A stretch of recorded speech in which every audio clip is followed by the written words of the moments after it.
Senator, thank you so much for being with us. This offer from the president, his You're first welcome. real offer since January, is it a starting point?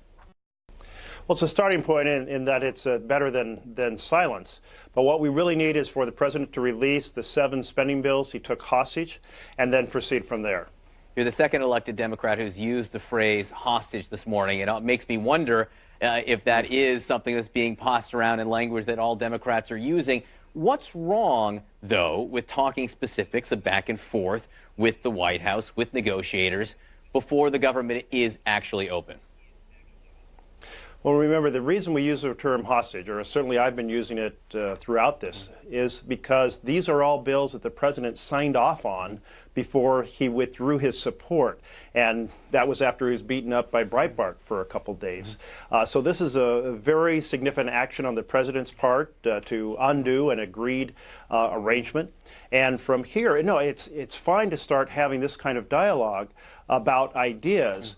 But the ideas that the president is putting forward, which is to say that the courts have said that I can't send dreamers home, so now I'll agree I won't send dreamers home, and that's my big concession.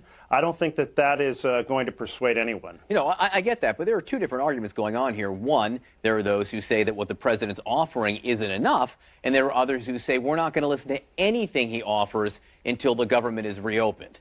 You're no on both counts, I think.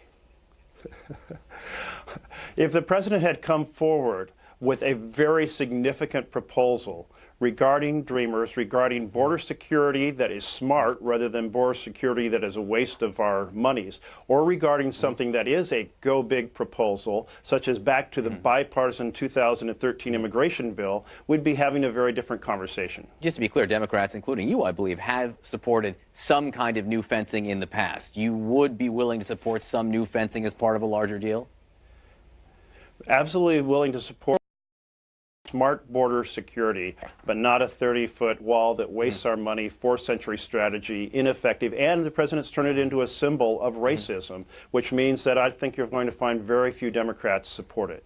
All right, you are involved. You've asked the FBI to investigate Homeland Security Secretary Kirstjen Nielsen for lying to Congress, and let me help people understand why. She said before Congress on June 17, 2018, we do not have a policy of separating families at the border.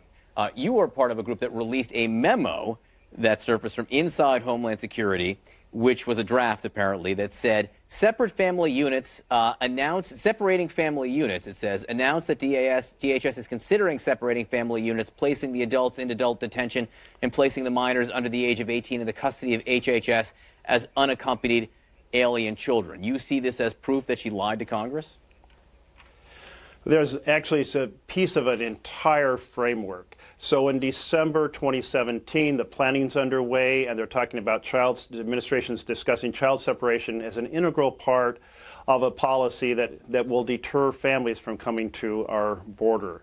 Then in May, when Jeff Sessions announces the policy, he uses the words child separation. When John Kelly gets on the television and talks about it, the president's chief of staff, he talks about child separation as a key piece of deterrence. But then we have the Secretary of Homeland Security absolutely denying all of this under oath to Congress. And it comes down to this, John. I am just sick and tired of this administration lying to the American people, lying to Congress, doing it under oath. And it's time for some real accountability. Has the FBI responded to your request? They have not responded yet, no.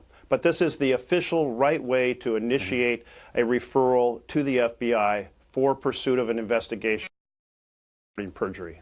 Senator, if I can ask you a political question, your colleague to the south, Senator Kamala Harris of California, just announced about half an hour ago she is running for president, running for the Democratic nomination. Your reaction to that? I think it's so great to have so many capable colleagues into this race. They're bringing many perspectives from many different regions of the country. All of them would make a president 1,000% better than where we are right now. Now, you have been considering your own run. Don't you have to decide soon? Everyone's getting in. Can you wait much longer? I'll decide sometime in this first quarter, but I'm not in the same rush that some of my other friends are. And back to the shutdown here. Is there any way that any discussions can take place. And I'm not talking about discussions on TV. Real substantive discussions at the table between Democrats and the White House, in your mind, before the government's open. Yes, I think discussions the door is always open to them. The conversations, many of them are done in an informal fashion, probing what we could possibly put together that would work. Where do my Republican colleagues stand? I can tell you that informally, many of them are wrestling with how they get out of the corner that the president's painted them into. They know that they voted for these bills that the president had agreed to. They stand behind them. They don't like the fact that we're doing nothing in the Senate, and they're very disturbed by where we are, and they're looking for a way out of it. And hopefully that way out will involve releasing the hostages and proceeding to do real border security and security for people overstaying visas, rather than this symbol that the president's pursuing. And very quickly, 800,000 federal workers will miss a second paycheck this week. What's your explanation to them about how the president's proposal is a non-starter?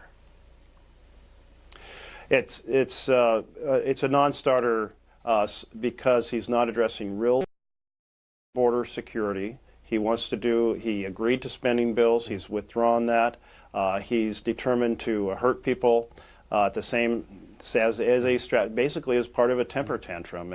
And if you indulge a temper tantrum now, then what else terrible things is this president going to do? The message is we had a deal, stand by the deal, release the hostages, and let's do real border security. Senator Jeff Merkley of Oregon, thanks for being with us this morning.